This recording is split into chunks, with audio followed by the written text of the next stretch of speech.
Want red beans and rice that taste real nice? Ask Corey, he got the story. Want to make lasagna better than your mama? Ask Corey, he got the story. Want blackened catfish to be your main dish? Ask Corey, he got the story. Want to make gumbo without all the mumbo jumbo? Ask Corey, he got the story. Want a king cake that ain't no fake? Ask Corey, he got the story. Want to make a poor boy that'll bring your mouth joy? Ask Corey, he got the story. Corey Rocan, Food 411.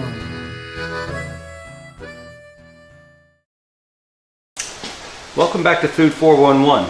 So let's talk salsa. We're going to talk fresh salsa.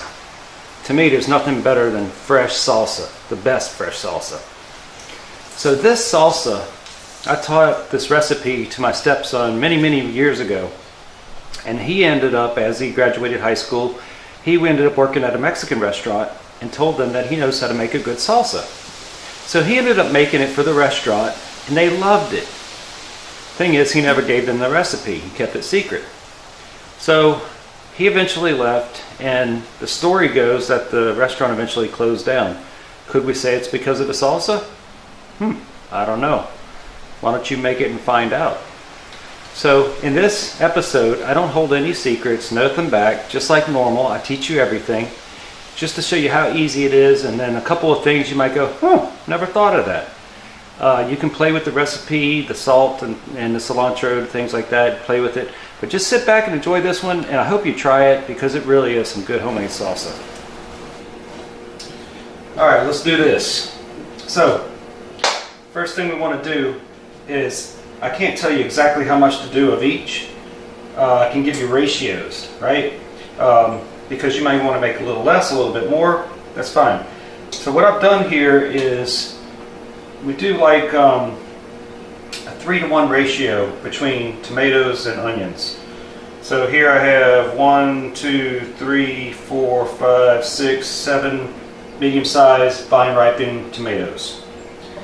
And I've got half of a sweet onion, not the regular yellow onion. It seems to be a little bit too strong for this. Get about a half. So if we want to do this, like 7 tomatoes, half of an onion, 1 jalapeno, get all the seeds out. That's where the real heat is. And we're not trying to scare off anybody. And about 5 cloves of garlic. Got a cast iron skillet, and I heated up about a tablespoon of oil. And we're going to get it on some pretty high heat. 1 to 10, I've got it on a 7. Before I put the camera on, we started heating it up. I want to get it right to where it starts to smoke. And what we're going to do is we're going to put this stuff on here and we're going to try to get some crust on it. Kind of brown it on the outside. It's going to give a flavor that you can't get by just cutting this stuff up and blending it up.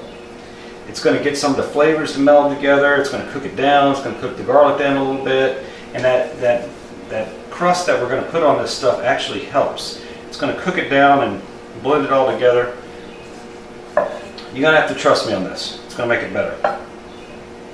So, as you see, I just cored these things, just cut the core out, and I'm going to half them. That's it. Simple, right? I took a half of an onion, and I cut it into 4 wedges. Right? This whole thing is 10 minutes. I'm not trying to reinvent the wheel here. Look at this. Just throw it on there. Don't worry about it. Jalapenos, throw them on there. Garlic. Alright, this doesn't have to be pretty. Just throw it on there. We're trying to get some flavor. Look at this. I'm going to put this one upside down. Not a big deal. Alright? Simple enough, right?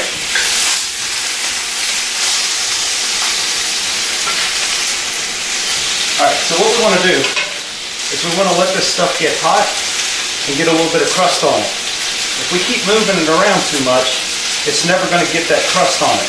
That crust is going to give the flavor. That's kind of what we're looking for. So just let it sit. About 2 minutes or so. We're going to flip everything around, just kind of move it around, get it burned on the other side, burn crust on the other side, and then we'll be good. Let's take one of these and take a peek. You see that? Starting to get a little bit of brown on it. That's what we're looking for.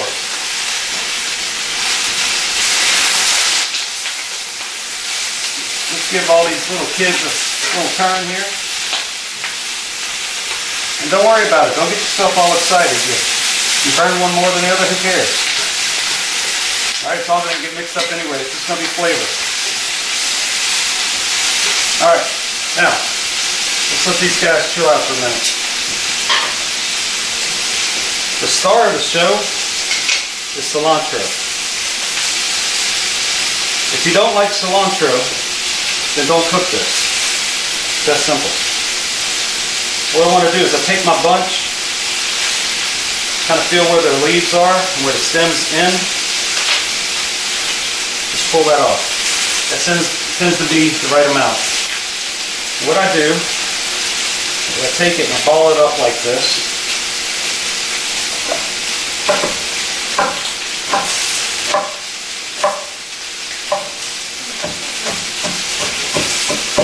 Okay? Now I've got my cilantro. Now, if I said if you didn't like cilantro, don't use this. Don't do the recipe. But how much cilantro you use is kind of up to you. So I gave you the ratio, 3 to 1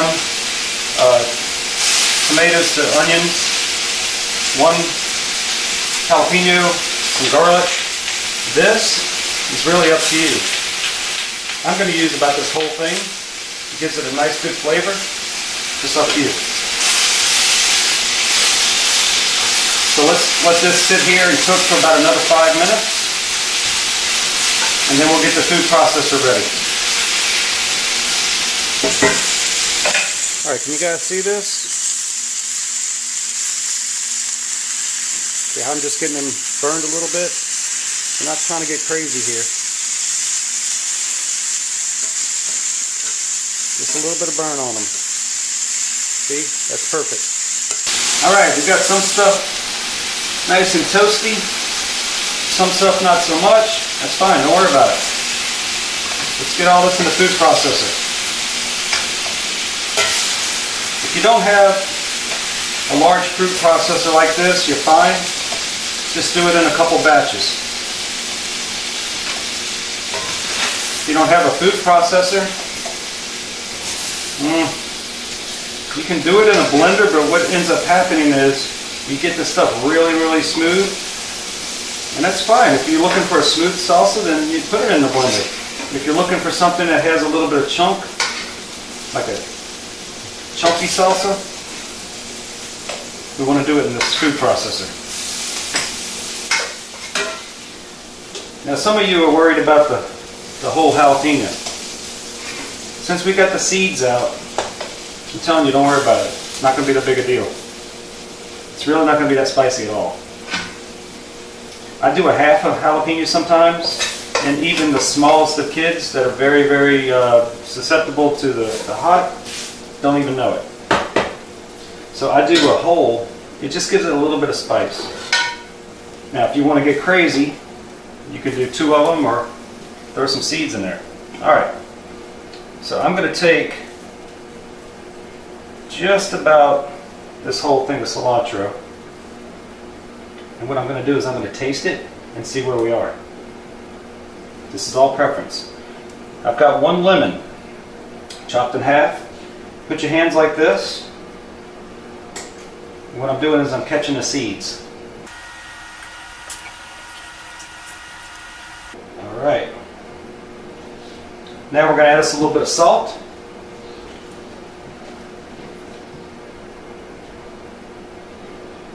I'm using kosher salt for this.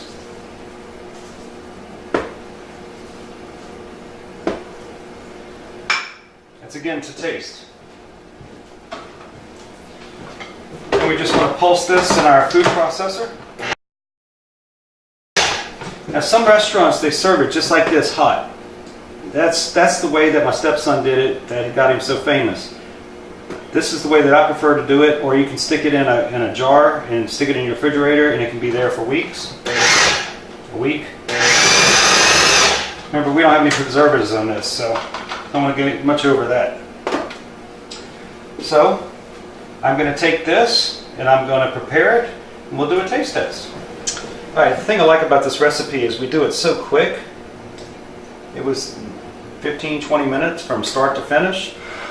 Great for company, fresh, and delicious. Perfect. So until next time, see ya.